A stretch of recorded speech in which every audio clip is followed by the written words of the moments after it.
बहुत समय पहले की बात है। एक राजा था जिसके पास सब कुछ था। धन, शक्ति, राज्य, प्रजा। परंतु फिर भी उसे शांति नहीं मिलती थी। एक दिन वो जंगल की ओर चला गया और वहां उसने एक दैव, पंजुर्ली दैव की पूजा होते देखी। राजा ने दैव से आशीर्वाद मांगा कि उसे मानसिक शांति मिले। दैव ने कहा, मैं तुझे शांति दूंगा, लेकिन तुझे ये भूमि उन ग्रामीणों को हमेशा के लिए दान करनी होगी।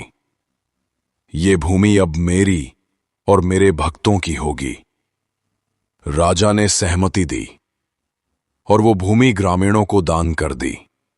दैव ने राजा से वचन लिया कि उसके वंशज कभी इस भूमि पर कब्जा नहीं करेंगे, नहीं तो अनर्थ होगा। सदियों बाद वादा भुला दिया गया। समय बीतता गया। राजा का वंश बढ़ता गया, लेकिन आने वाली पीढ़ियां अपने पूर्वज का वादा भूल गईं। वही जंगल अब एक गांव बन चुका था। गांव के लोग हर साल भूत कोला नामक उत्सव मनाते थे। ये एक लोक नृत्य होता है जिसमें कलाकार दैव का रूप धारण करके आशीर्वाद देते हैं।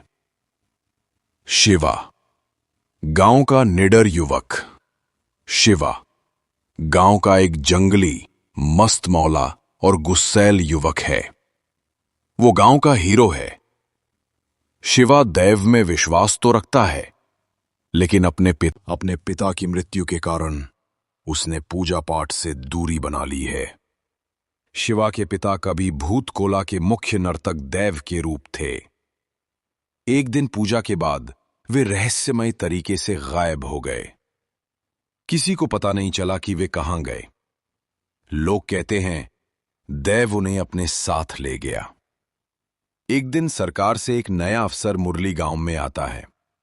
वो कहता है कि जंगल सरकारी भूमि है। गांव वालों को हटना होगा ताकि जंगल की रक्षा हो सके।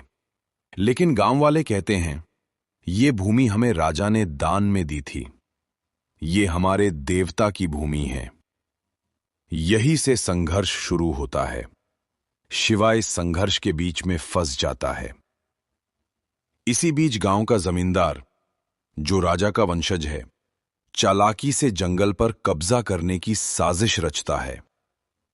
मुरली और शिवा के बीच कई बार झगड़े होते हैं, पर धीरे धीरे मुरली को समझ आता है कि गांव वालों की आस्था सच्ची है। उधर शिवा को पता चलता है कि उसके पिता की मृत्यु कोई रहस्य नहीं, बल्कि दैव की इच्छा थी। जब जमींदार दैव के वचन को तोड़ता है और गांव पर हमला करवाता है, तब भयंकर लड़ाई होती है। गांव वाले मरते हैं। शिवा घायल होता है। दैव का अवतार शिवा दैव के वश में आ जाता है। उसमें अलौकिक शक्ति आ जाती है। वो दिव्य रूप में उठ खड़ा होता है और अत्याचारियों को समाप्त कर देता है। दैव के रूप में शिवा कहता है, जिस भूमि को वचन देकर दी गई थी, उसे कोई नहीं छीन सकता। जमींदार की मृत्यु हो जाती है। गांव फिर से शांति पा लेता है। अंत में शिवा जंगल में चला जाता है। जैसे उसके पिता को दैव अपने साथ ले गया था, वैसे ही अब शिवा भी देवता का हिस्सा बन जाता है। कुछ समय बाद भूत कोला का उत्सव फिर मनाया जाता है। लोग देखते हैं कि दैव के रूप में शिवा आता है, आशीर्वाद देता है और फिर जंगल में गायब हो जाता है।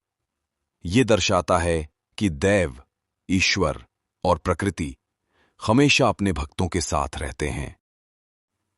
इस कहानी का संदेश प्रकृति और परंपरा का सम्मान, करो लालच और अहंकार विनाश लाते हैं। ईश्वर की शक्ति अमर है। इंसान भले मर जाए, आस्था जीवित रहती है।